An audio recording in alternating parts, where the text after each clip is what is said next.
Welcome to Mini Chats. And today's topic, we're going to discuss something that's been in the news recently. So our topic for today is enough is enough. Black Lives Matter. Obviously, for the last couple of weeks, we've seen so much happening in the news. And as Black individuals, as people with parents who are Black, we have Black children, we integrate with a lot of the Black community. So when we hear the word Black as a community or as a people, what do we think about? Black is beautiful. No, but we know Black is beautiful, definitely. So keep on. No, I mean, funny enough, growing up, like, the word Black, when I used to look in the dictionary, has a lot of negative connotations generally. Yeah. You know, the black market, black funerals is even black kind of thing. And I think that's more when you come within this Western culture. Yeah. The black sheep of the family. You understand that Black normally is a dark kind of negative connotation. I mean, even if you go with the classification system of race, you know, you wonder who gave us Black. But I think we have sort of claimed the word Black for ourselves and turned it into a positive because it's just a classification. But so when I think of the word Black now, you understand, like, it's strong, you know, it's powerful, it's beautiful, as I said, kind of thing. But generally, I think historically before it was purpose to have negative connotations. But you've used the key word before. Do you think Black is still seen? We're not talking about just the minority now. So do you think that Black is seen as beautiful still, especially with all the things that we've been seeing in the news recently? And this is open to everyone because I just want to get the dialogue rolling. Because obviously we saw a huge case recently where the internet is calling the lady as the Karen, where she felt in her white privilege that she can just pick up the phone and use the keyword African American harassing me, and she gave an Oscar-worthy performance, and all she had to say was African American. So do we still think that Black is beautiful, or Black represents positivity in the eye or in the ears of the majority? Maybe not in the eyes or ears of majority, but I classify myself as Black. My skin color is black, so my eyes are black, everything. So eyes are black, my brother. You look brown to me, mate. I do. Yeah. But still, I classify even though I'm Black, I can classify myself as citizen of the world. Being Black, I'm part of the human race, the humanity, as they call it, the Homo sapiens. But I think centuries past, there's been attempts to divide human beings into racial groups, just to touch on what Manuel was saying earlier. You know, I mean, the earliest one was trying to classify race as a lineage. So that every human belonged to a single species and we had common origin. So it implies that we are basically equal, whether you are Black, Caucasian, African, whatever, it doesn't matter. But I think earlier in the 19th century it was classed that everybody's we didn't originate from this same origin. They say it's separate, hence the Caucasian, the Malay, the African, the Ethiopian. But I think that's where the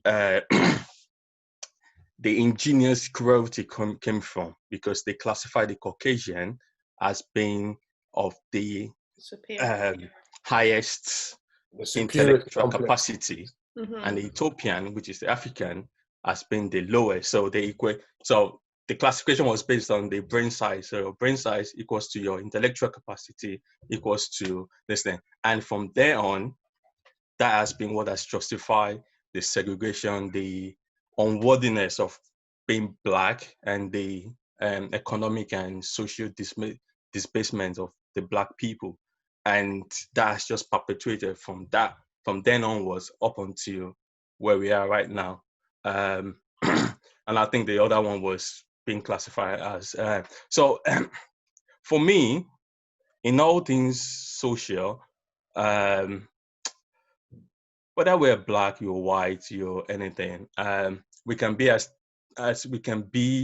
separate as our 5 fingers, but we're still one. Yeah, it's humanity, and that's where I'm gonna live that. Being black to me, I'm powerful. I can do whatever I want. I have the right to live, and I have the right for equality in life. Yes. Do you think, as a black man living in Britain, do you think the reason you feel, or you think, or you know that you have the right to do whatever you want is because that you live in Britain, where it seems like the system is far different to that in America? Because where in America, what is happening right now, do you feel the black men or the black community in America feel the same way that you feel right now? I have a right to do this. I can do this. If I leave my door, I don't need to keep looking back behind me. If I'm going on a jog, for instance, and I think the case of the jog was just recently, Ahmaud Arbery. He went for a jog. He was accused of something. And you had 2 allegedly who wanted to be vigilantes shot him while he went jogging. Do you see this happening in Britain, or is that why you feel so bold that you can say, I can do whatever I want? Do you think it's different? Yes, nations are different, but I think I must stress this: individuals, not nations. They are the main repository of the variation and differences that we have in terms of the way one particular country behave and the way another. So in this country, maybe we are much more culturally diverse, or because of the way things are fostered in the past, e.g. the Commonwealth. And I don't know. I don't know. It might be country, but I still maintain that it is an individual approach to being what they've been told or what they've been put in their brain right from the centuries past that is being perpetuated right now.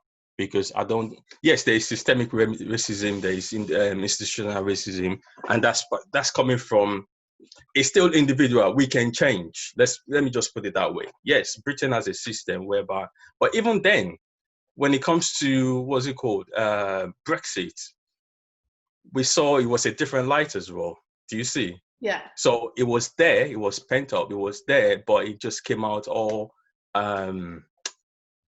right in the flesh, in the face, in full face. So nobody was hiding it.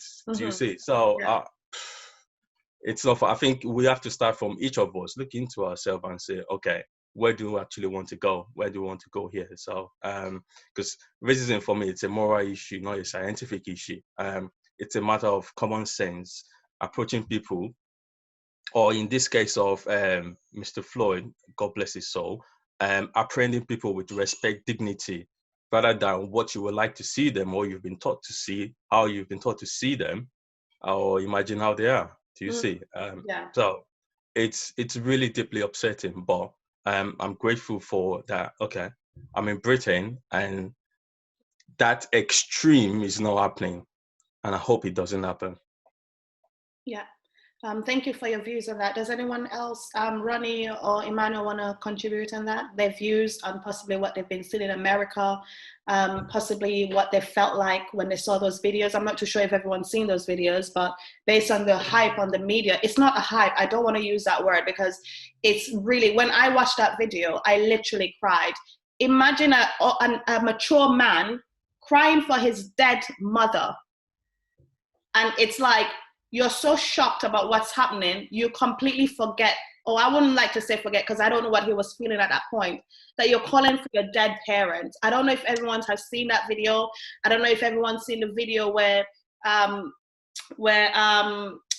was running and he got shot by these 2 men, a father and who was an ex-police officer, and the son. And I'm not too sure if you guys also saw the video with Karen, where the gentleman was literally bird watching, and they asked him, which is a law, to put the leash on the dog. And she felt it was convenient to call the police because she remembered her white privilege. So does anyone seen the videos? Do they have any views on it? So yeah, over to you. Possibly Ronnie, do you have anything you wish to contribute on that? Yeah, I haven't watched George's video because I'm not emotionally strong to watch those type of videos. And it's not me burying my head in the sand, but it's more, it stays with me for a very, very long time. And when I hear people's account of that video, it breaks me, and then when I did watch the video of Amy Cooper, when she called, threatened the Black man or the African American man to the police. And all this, in the grand scheme of things, in my eyes, is they have animalized Black people. We are not humans. We are animals, We are beasts. We are uncivilized. We are uneducated. Anything negative that you can think of that makes a Black person not be worthy to be treated with respect is what they will portray us as. And it makes me sad that in 2020, we still experience this as Black people. And it's not, George Floyd's situation was like the straw that broke the camel's back. We experience it in the workplace all the time. It's not something, like where if you speak up as a Black person or a Black woman in the office because something is on paper not right, you're labeled angry. Why are you labeled angry? But when your other counterpart, a Caucasian counterpart, says the same thing, what are they said? Oh, they're assertive, or they speak their mind, their leadership quality. Now, in the situation of George, if George was white and he said he can't breathe, were they still going to have their knee on him? No, they weren't. He's a human being. Let's make him a bit more comfortable. But because they view him as an animal, they view us as animals, it's exhausting being a Black person. I am literally exhausted of being a Black person because I feel like I have to fight, to be treated with an ounce of what I deserve. I shouldn't have to fight to be heard. I shouldn't have to fight to be respected, And in George's situation, I in my head, I still can't justify why someone's knee needs to be on a human being's neck. I can't justify it. It's not like he was fighting. And even if he was fighting, do these police not get training on if someone is refusing arrest, what do you do to contain him properly? Like, for me, just being Black, honestly, I get emotional. And this topic, I really promised myself I was going to try and remain subjective. Because if I try to bring emotion in it, it would just take up a whole lot of time. But yeah, in summary, being a Black person is an exhausting thing.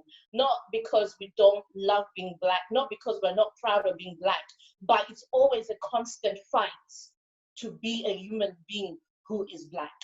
That's my opinion. Thank you. I can tell that you are really trying to hold your emotions in, and I, as a Black person, I understand. As a Black woman, I understand. It is frustrating, and it is really, really hard where you have to fight for everything. You always have to do triple time the work for everything in order to get any form of respect or dignity, even if you have the qualification. Those things are. I think there's a saying I've recently read: complexion should not be. Complexion, I think it says, complexion should not be the currency for humanity, for dignity. Yeah.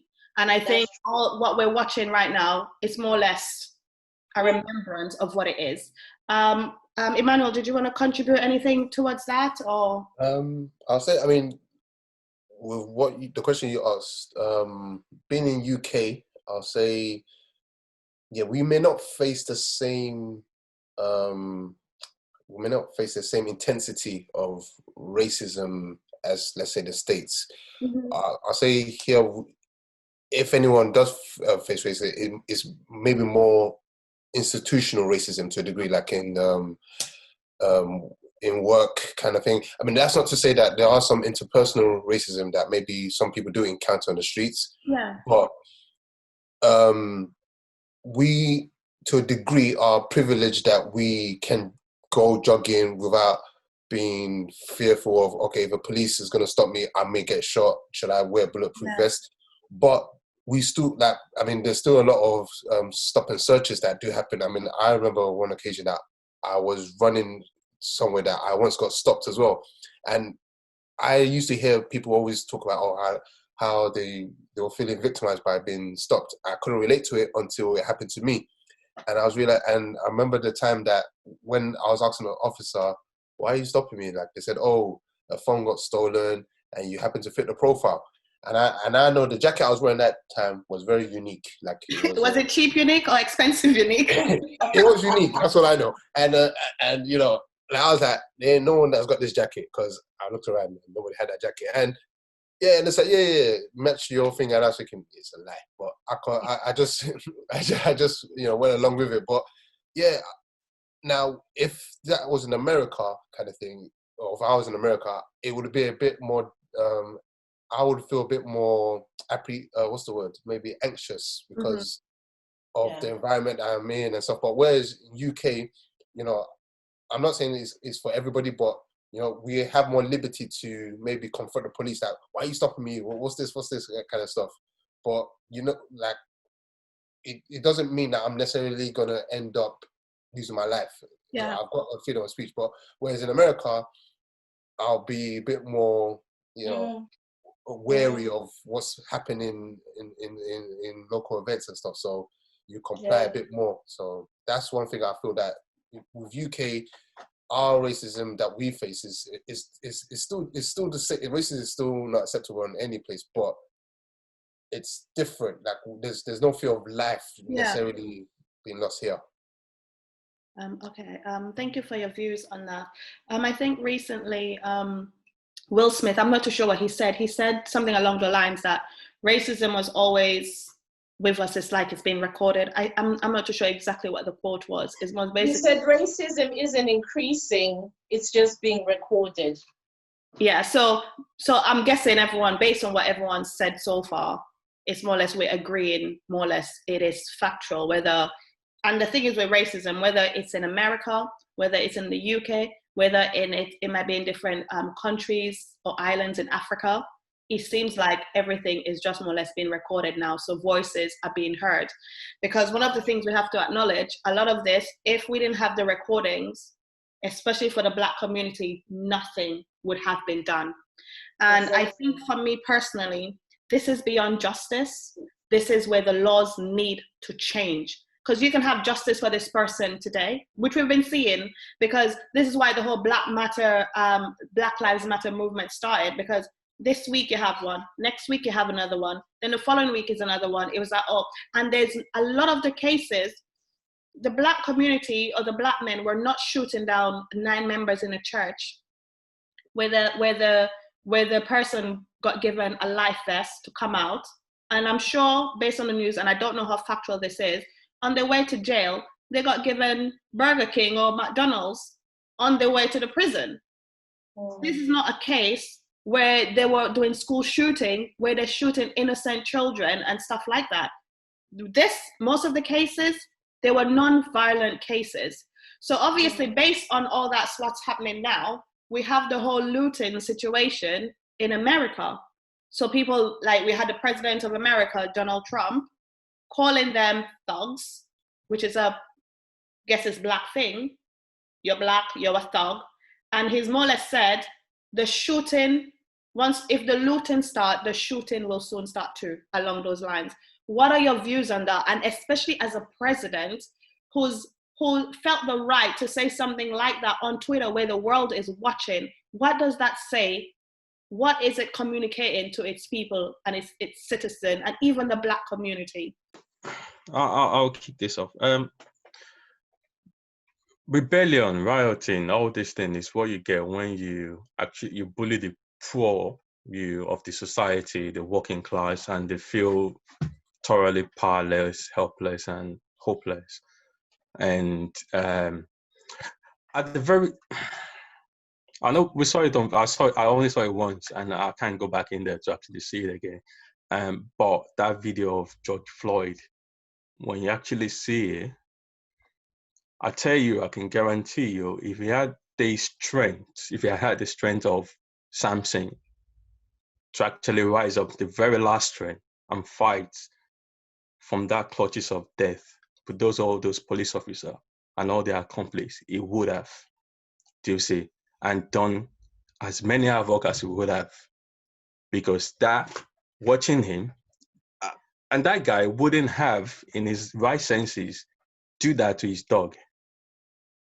Not in a million years. It seems they were. And going back to what Ronnie said, it treats blacks worse than they treat their dogs. And that is just not acceptable in this day and age.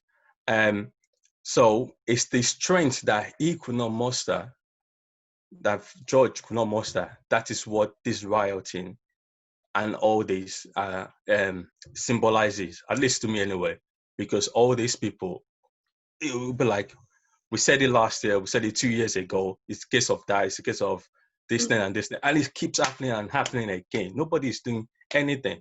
So at this moment, we are, at one hand, okay, we're at the crossroad. Okay, should we go on the path of peace, or we go on this path of protest? Or it's two spectrum, or, you know, if I can use the Malcolm X and the Martin Luther, okay, they are both trying to achieve the same thing, but different paths. They are. I'm not saying one of them solicited for violence, but yes, we know how this thing tends to turn violent. I mean, and problem about it is that violence, it sabotages the message that you're trying to, the social injustice message or the justice message that you're trying to portray, and it's counterproductive.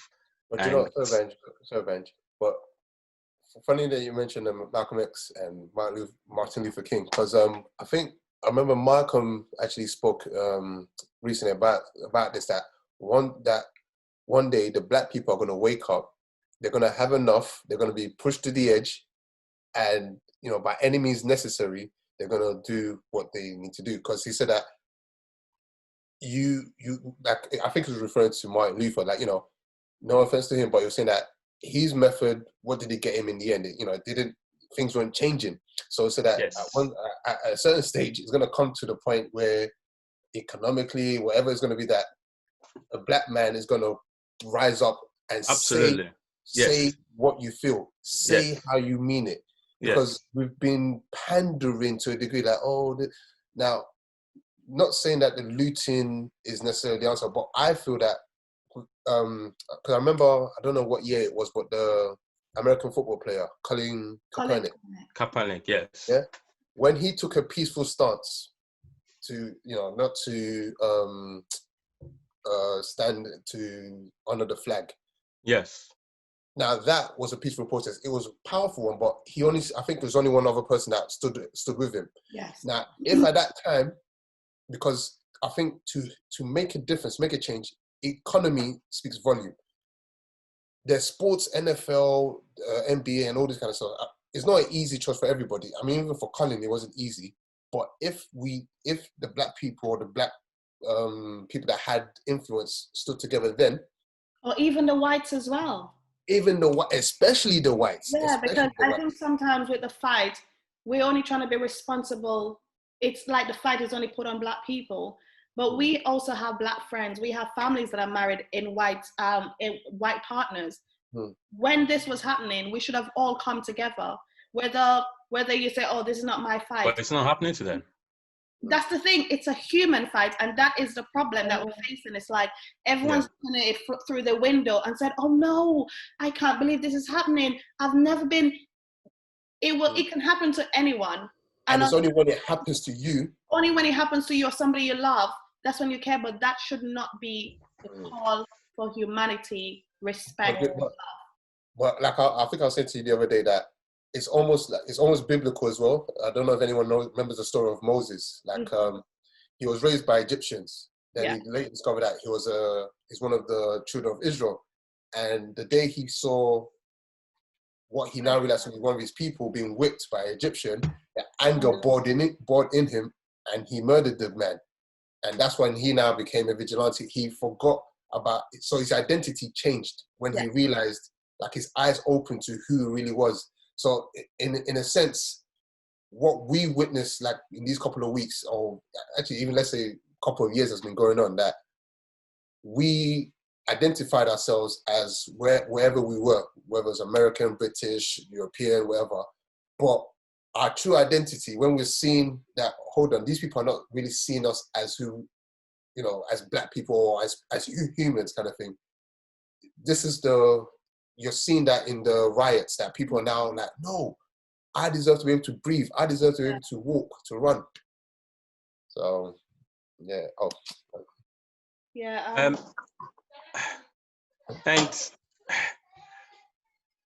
I don't condone the looting, but whichever way you want, whatever measure anybody feel is acceptable to them, I think it's because both of them will get will be effective in getting attention and bringing all these things to you. So, because you mentioned calling there, although it got wide public attention, but it was disparaged for it. Because there wasn't unity for it. And no NFL would take it. It was a mess. Yes, they will take him for him. But now there is rioting. You have this president who is the Karen in chief. Why would he actually use such a segregationalist and the quote he used, the quote he used is quite telling. It's absolutely. But we must also remember, Banji, with the exonerated 5, that same president who's in power was the same one who took out a whole page on the newspaper. Yes. Innocent men. Absolutely. So for me, he actually knows what he's doing. Absolutely, he knows what he's doing. I don't know. He's trying to stoke the racial line. He's the racist in chief. Let's just put it that way. I'm going to. That's what it is. Sorry, can I jump in? It's the epitome of the modern day Jim Crow. That's it. For me, the protests were necessary, and sometimes you get to a point where talking is not enough. You have to act. And what they are doing right now, if I was there, I would be involved as well, because there's only a certain amount of talking you can do. And if you're not seeing change, you have to escalate it. And in the case of Colin, I always get reminded of an expression that says, bad things will always happen if good people don't say something or do something. Yeah. And Colin was brave enough to do something, but the other good people who could have supported him did nothing, and this is why the bad continues to happen. So with these protests going on, and they've spread internationally now, and more brands like Nike and Adidas are speaking against it, I'm really hopeful that some change is going to come out of this.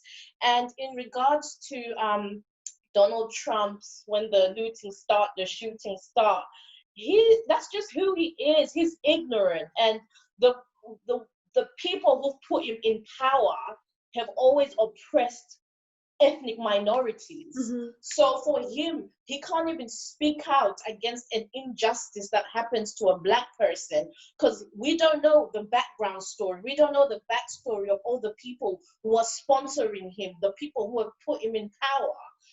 But it's just so typical of him and anybody else who's privileged, to discriminate against somebody because of the color of their skin. So for me, the protests were necessary. The looting is just a sad part of it, The looting is the cause and effect, for everything you do. In relation to the looting, because I do want to cover that. In relation to the looting, there's news that it has been reported that it has nothing to do with the Black community, with the exactly. So some people will now capitalize.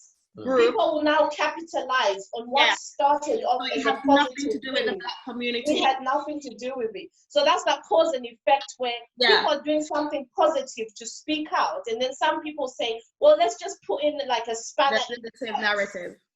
And add the negative narrative. But so far that's my take on the protests. They were necessary, but the looting was not necessary, and it's even worse when it's got nothing to do with the people who are protesting. I'll come back to Little in a little bit, but if I just go back to the protest, it's a few years ago, Colin started a peaceful one. Yeah. Nothing happened. Nobody was saying anything. Now they started the riot one because it's disturbing. Everybody shouting. Yeah, I'm just going to leave it there. You got to make people uncomfortable. This is the truth that matter. I think absolutely. I think one of the things that Nelson Mandela said, it says, I think I had it. He said, when a man is denied the right to live the life he believes in, he has no more choice but to become an outlaw. Yeah. And I rest. The legend has said it all. Basically, and that's what he says. We'll leave it that way.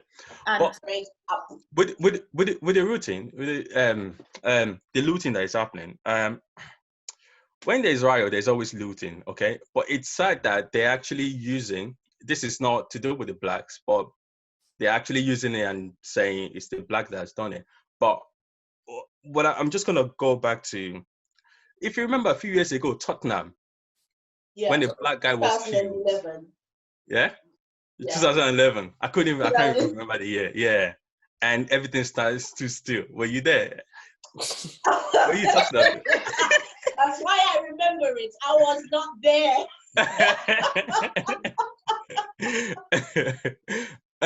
So that I think that is the fact of life. When there is a riot, people take advantage, people are opportunistic and decent. And that's what they're taking advantage of, even though it does not concern the black aspire. But if you even look deeper than that, the corporate America, they're the chief looters of this world. Do you see? They go into the African continent, find opportunity under the guise of investment and all these initiatives, aid, and plunge them, or cause instability and war and plunder. Do you see?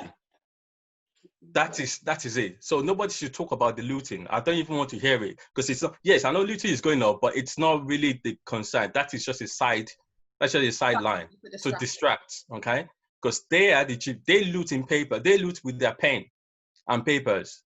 Okay, that's what happening. Let's just leave it there. Okay. I felt the passion. At one point, I was like, "Whoa, drop, mic drop." Okay. So obviously, so just before we go, I was going to use another quote from Martin Luther King, where he says more or less, and I think before, if everyone can more or less tell me, okay, how do we feel? How do we think? Do we think this is the right approach? How do we capitalize on what's going on now as a Black community to make sure change does happen? So I'll leave that out there for you guys to think about. And I'm just going to read this quote from Martin Luther King. He said, if peace means keeping my mouth shut in the midst of injustice and evil, I don't want it. If peace means a willingness to be exploited, economically, dominated politically, humiliated and segregated, I do not want it. So now that we're here, what are your views in terms of how do we encourage our fellow Blacks in America or even the white community who's come together also to fight this cause? What do we say to our sons, our nephews? What positive word do you want to leave out there to our viewers?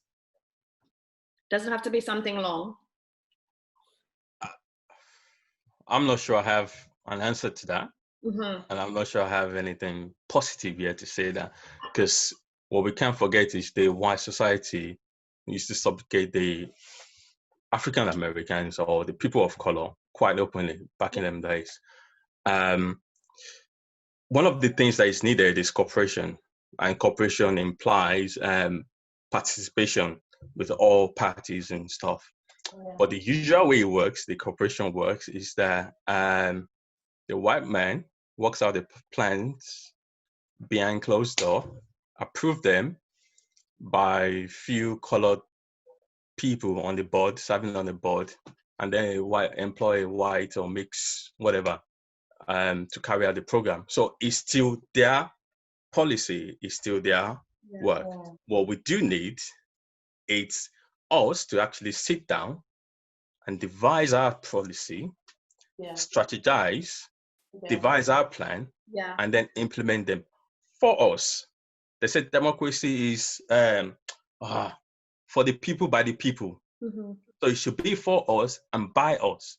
Not for us, by somebody else. Mm-hmm. It should be our plan. It should be our policy. what works for us. We know ourselves better. We know what works for us. What we want is equality. What we want is racial pragmatism. Okay, we affirm the principle, the equality that we want, the integration that we want, that will be for us. That is what we want. Okay, I mean, I said amen. I thought it was a preaching.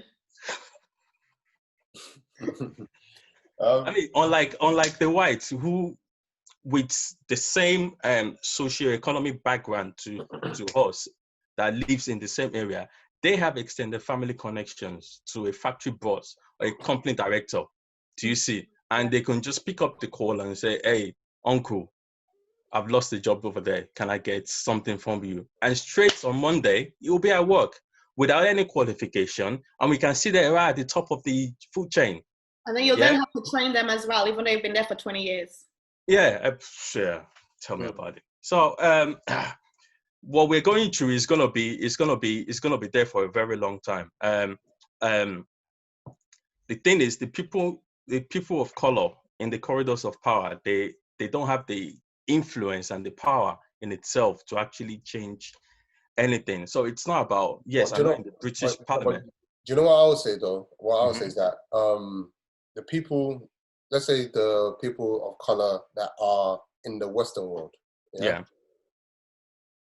to make the change within these institutions, it's more challenging because these institutions, we didn't even choose to be here. It's through the decades of the seeds of the slavery and all that kind of stuff. So, I mean, America just really became liberated, maybe 60, 80 years ago of the, less than 70. Slavery. So they're still going through a lot. But what I would say is that because economy is very powerful. The reason why, we face a lot of institutional racism is because we may not necessarily have the power within this society. So if we, as let's say a race, build our wealth, help our own businesses, like the Jews, like the Jewish system kind of stuff. So yes, because we're trying to get equality amongst white people, but we don't necessarily need to seek that alone. I mean, yes, as human beings, we want to be seen as equal, but we already know we're not seeking it. But with our children, like just to make sure that there is more to there's more than in terms of what's the word I was going to say? Perspective, vision. There is more that because being entrepreneurship, because the education system only kind of gears us towards get a job, and the only kind of job you can get is maybe this type of job, maybe this type of job. So that is only a ceiling. But no, we've got to keep education, economy, and that we build ourselves as a community kind of thing. I mean, we know who we are kind of thing, but we have to truly understand ourselves, reading, doing research. And I understand what you're saying, and I'm going to allude to that because yes, being economically buoyant. Go on, sorry. About 2 more minutes. All right, being economically buoyant is good, but we know that the way we've been configured is you get rich and you spend it all yourself. So it's all self-interest. Okay. It's not going anywhere else. So yes. Hence, yes, I think it will be two parts of the coin. Yes, the economic aspect of it, and we need political education and knowledge as well. Do you see? We should go out and vote. Okay. Up until Barack Obama, Black people don't go out to vote. But a lot of it as well. But remember, the system in America, a lot of the Blacks are in jail. By the time they come out, their rights to vote, a lot of it is taken away. And that is part of the system. And that is why we need political education. Do you see? So we can actually, so that we can function properly. I think for me, it goes beyond education. It also involves it being all races mission. It can't just be a Black people's mission. Humanity. White people could have, absolutely. Every race has to be involved. Because you're right, the policies are written by Caucasians. This is their system for thousands of years. As people of color, we're only playing catch up right now. Yeah. So we've come a long way, but we still have a long way to go. Unfortunately, I have to say this, but we need them to put us on the table. We need them to create a space for us on that table. Then one day we can create our own table. But until then, they have to involve us in these discussions and not just use us as people to execute their plans and throw us crumbs. Or numbers to be counted. Yeah, exactly. We now have a voice, but we want them to include us in making policies for us. Okay. I think this has been a very interesting, it's not just an interesting conversation, but it's for us as Blacks and also as a human race to come together. I know a lot of people, some people in the white community and also the Black community, they don't understand what Black Lives Matter for. Obviously, during this conversation, I hope if they see this video, they understand why Black Lives Matter and why we are all saying in unity across the globe, and especially to our Americans, brothers and sisters, that enough is enough. Thank you guys for joining us. We'll see you next time. Bye. Bye.